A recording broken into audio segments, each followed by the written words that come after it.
Happy and enchanting day, dear children. I welcome you all to the English corner.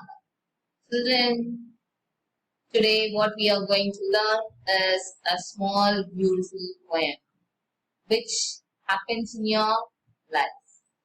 Yes, shall we? Shall we go into the poem? Yes. Name of the poem is Chivvy. What is it? Chivvy. What is the meaning of Chivvy, dear? Search in your dictionary and tell me what is the meaning of chip, right? And do you like children? Do you like to be always told what to do and what not to do? Suppose, for example, in your home, your mother is always saying you take your notebook, do this, take your pencil, write it, eraser, take eraser, erase it, fast, go, brush your teeth, come on, sit, eat, switch on the fan. So each and every instructions if your mother is giving to you, do you like that? Yes, definitely I don't like, baby. If you like, you tell me. Okay? So when Michael was 5 years old, Michael is the author of this poem. Michael was 5 years old. His mother took him to a nearby school for admission. The teacher asked, "What does your mother call you at home, child?" Michael, don't. See the word, Michael, don't, came the confident reply. That means what? Michael, don't do this. Michael, don't keep it here. Michael, don't stare at that. So always his mother is pointing out him as Michael, don't. Michael is his name, but don't is always added by his mother. Whenever she was talking, whenever she was saying instruction, she used to say, don't. That is why the child was fed up with that, and in that child's mind, what his name is stored. Name is stored as Michael Don't. Okay. So what does your mother call you at home, child? Michael Don't. So really this situation is very horrible. Okay. So assume in your house, what is your situation? What your mother says about you and what instructions she is giving to you. That is what is a small poem here. What Michael's mother said to him. I didn't add any picture. This poem is very, very useful to you. I hope you have to visualize. So the learning happens when you visualize it clearly. So today you're going to visualize what happens in your home connected to that poem. Right? Shall we go to the next slide here? Is it clear? So, to chivvy is to nag. So I told what is the meaning of chivvy. Here they gave continuously urge someone to do something, often in an annoying way. According to the dictionary, it is the meaning of chivvy is to nag. Nag is continuously urge someone to do something. Okay, do this, do that, don't do this. So continuously someone is saying something which is applicable to us, maybe it is not applicable, maybe we like, may not be liked by someone, right? So starting with the first paragraph, grown-ups say things like, speak up, don't talk with your full mouth full, don't stare, don't point, don't pick your nose. Speak up. So always most of the children will be silent in their home. But when they are speaking to their peer group, they'll talk nicely. Don't talk with your mouth full. In the sense, don't talk loudly. Don't shout. That is a clear meaning for you. Don't shout. Don't talk with louder voice. Don't stare. Don't look at anything intensively. Suppose you are going for a chocolate shop or bakery, something like that. You are looking at some delicious item which you like, okay, but your mother is not ready to buy that. What happens is most of the time children will stare at that alone. So don't stare, don't point. Somebody is going in road. Children, they will not feel what others will think. Immediately they will point out, see that uncle, see how his dress is. So always they will point out. So parents used to say, don't point. Don't pick your nose. They will keep their nose, dig inside the nose. They will always do such ugly things. So parents used to say, don't pick your nose. So this is what is the first paragraph. Very, very easy. This poem is such a easy poem. Grown-ups say things like, speak up, don't talk with your full mouthful, don't stare, don't point, don't pick your nose. Once again, dear, along with me, say along with me. Grown-ups say things like, speak up, yes, speak up, don't talk with your mouth full, don't talk with your mouth full, don't stare, don't stare, don't point, don't point, don't pick your nose. So these are the instructions given. It's not the instruction, this mother saying for you to be decent. Right? Shall we move to the second paragraph?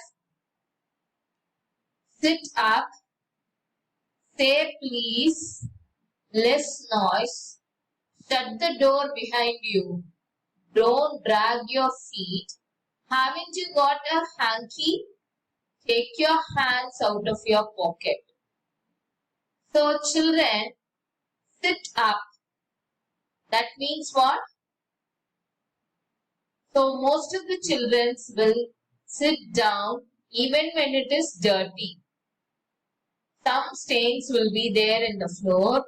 They will not see that and they will sit in any place. So to guide them in a proper way, parents used to say, sit up. Say please. Whenever you are in need of things, most of the children are using please. Some will not say. Children should have the habit of saying please, thank you, sorry. All these are magic words, right? So, say please. Definitely you have to learn to say please. Less noise. Less noise in the sense they used to shout when your father or mother is doing an important work or talking in phone to an important person, to their officials, to their relatives about some important things, they used to shout. They will not mind all these because they don't know which is important and which is not unimportant. So what they'll do is they'll go on talking on their own. If their friends are not there also, they will talk on their own. Right? A 5-year child, what they do? They'll take gun. I'm going to shoot you. Like that, all sort of actions they'll do. Right? So, shut the door behind you. Shut the door behind you. Why they are saying shut the door behind you? Always they used to open the door and they'll play. Who is coming inside? Who is going outside? And they will not bother about anything.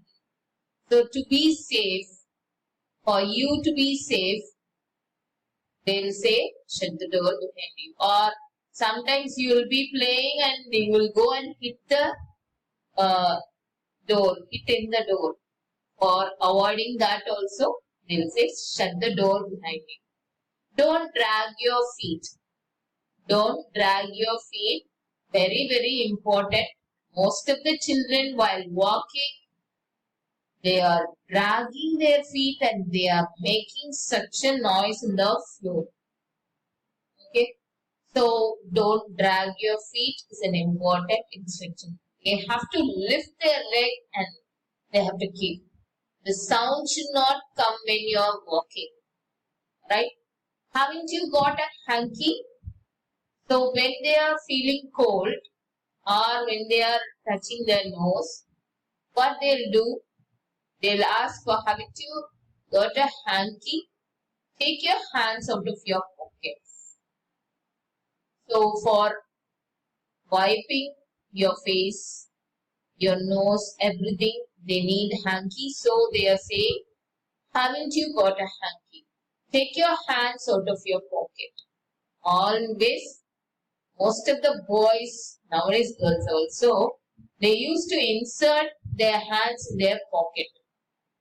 Most of the times the hands are in their pockets only. Right?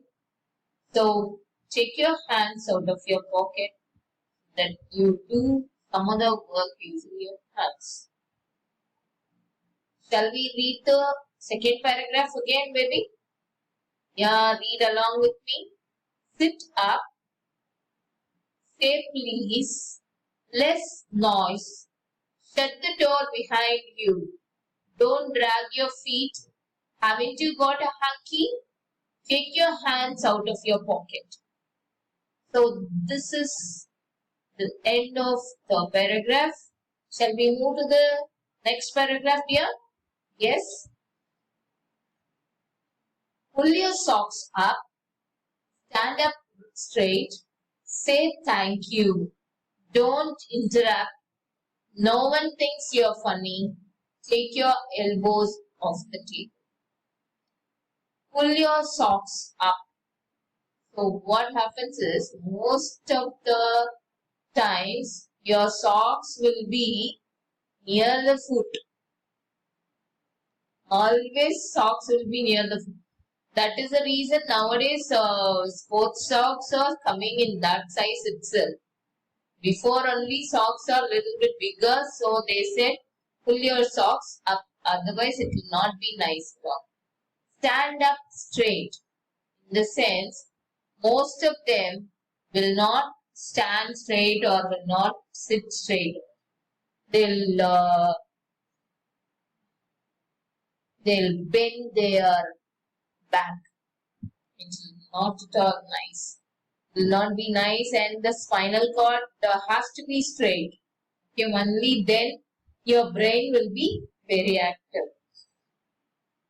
Say thank you. Say thank you. So whenever you are receiving things, you will receive so many things, right? So whenever you are receiving things from others, it is our duties to thank them. You have to say thank you. Right? Then don't interrupt. Don't interrupt. Interrupt is disturb. Disturbing in between. Don't disturb in between. When they are talking, when they are doing things, any important things, children will come and disturb them. So don't interrupt. No one thinks you are funny. So no one thinks you are funny in the sense, don't try to get the attention of others. Okay? So nobody is thinking that you are very funny. Don't drag anybody's attention. That is what is the meaning. Take your elbows off the table. Whenever you are keeping, most of the time in dining table, they will say these words. Children, time is up. Thank you, dear.